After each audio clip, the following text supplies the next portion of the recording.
नमस्कार प्रिय विद्यार्थियों, मैं ज्योति सहायक आचार्य हिंदी विभागाध्यक्ष मामा बालेश्वर दयाल राजकीय महाविद्यालय कुशलगढ़ के इस शैक्षणिक यूट्यूब चैनल पर एक बार पुनः आप सभी का हार्दिक स्वागत करती हूँ। स्नातक द्वितीय वर्ष हिंदी साहित्य के अंतर्गत आज का हमारा शीर्षक रहेगा लाल पान की बेगम, जो कि एक कहानी है जो कि हमारी पुस्तक कथांतर में सम्मिलित की गई है, हमारे पाठ्यक्रम के अंतर्गत है। और इस कहानी के लेखक हैं फणीश्वर नाथ रैनू। कहानी के अध्ययन से पूर्व हम लेखक परिचय प्राप्त कर लेते हैं, जिसमें उनका जीवन परिचय और उनके कृतित्व का अध्ययन हम आज की इस वीडियो में करेंगे। फणीश्वर नाथ रैनू प्रेमचंद के बाद के युग में आधुनिक हिंदी साहित्य के सबसे सफल और प्रभावशाली लेखकों में से एक थे।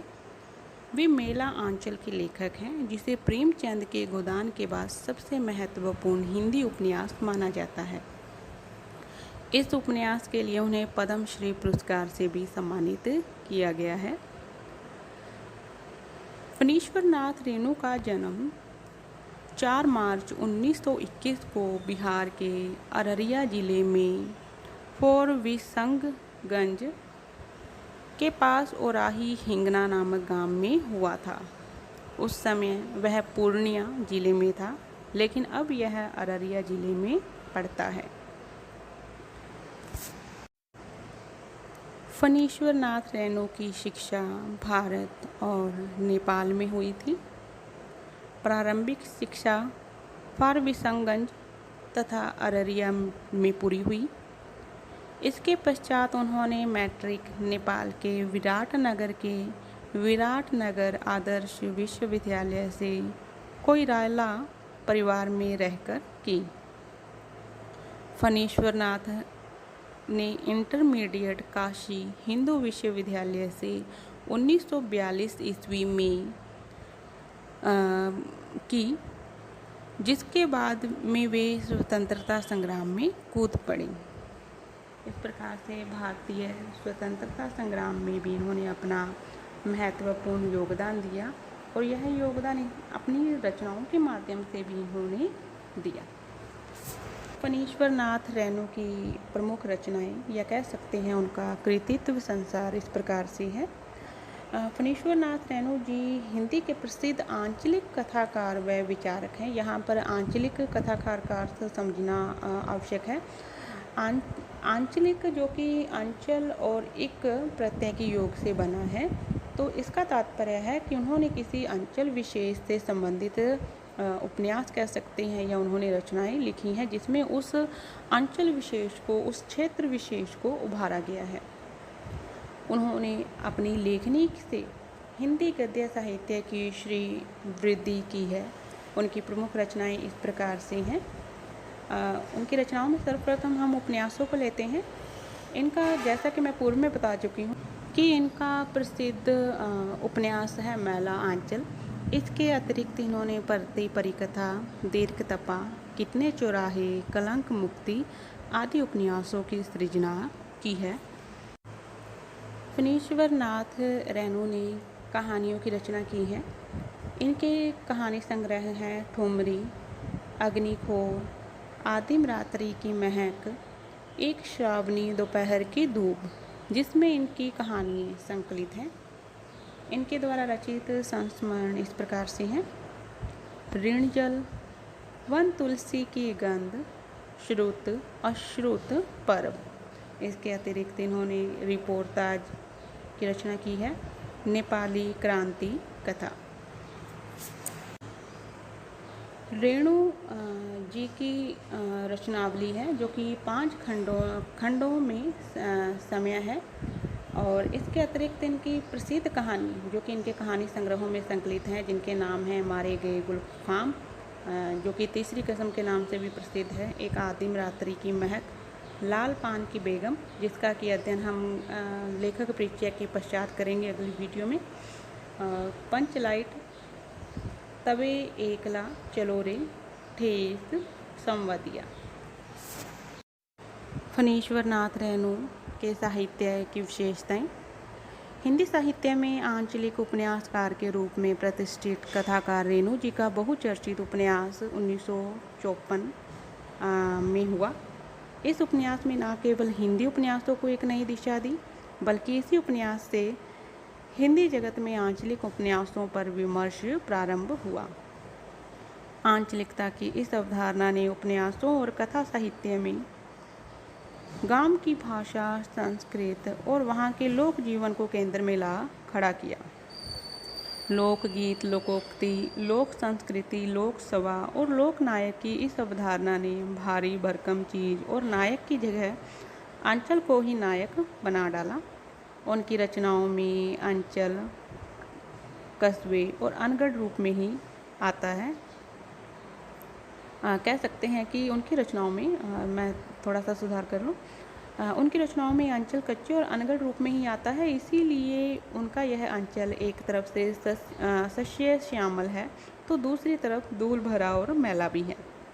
स्वतंत्र भारत में उनकी रचनाएं विकास को शहर केंद्रित बनाने वालों का ध्यान अंचल की समस्याओं की ओर खींचती है।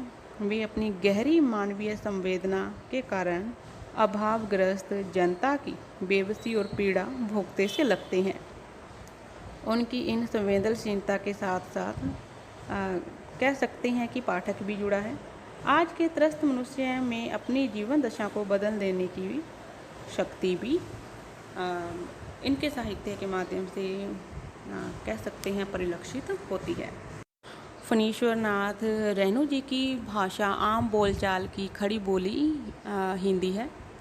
इनकी भाषा में तत्सम शब्दों के साथ बिहार के पूर्णिया,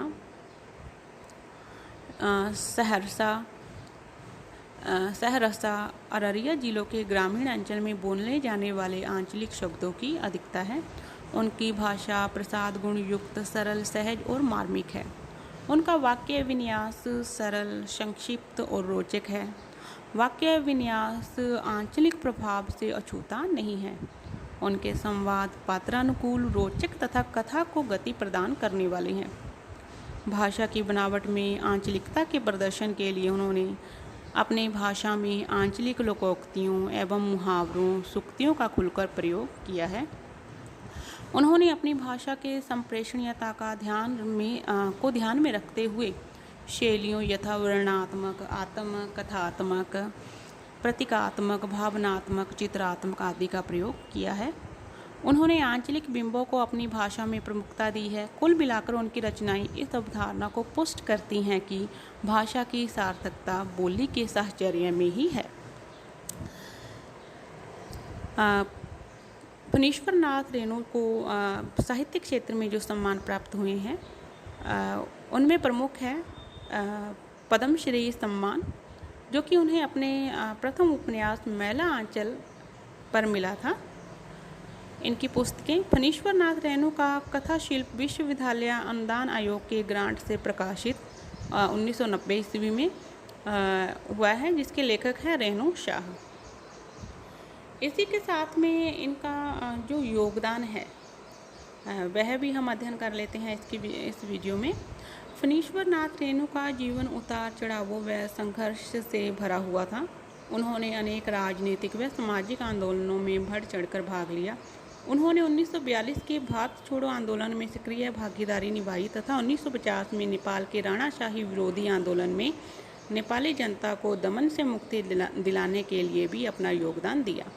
वे राजनीति में प्रगतिशील विचारधारा के समर्थक थे। सन 1953 में वे साहित्य सृजन के क्षेत्र में आए। उन्होंने कहानी, उपन्यास, निबंध आदि विविध साहित्यिक विधाओं में मौलिक रचनाएं प्रस्तुत की।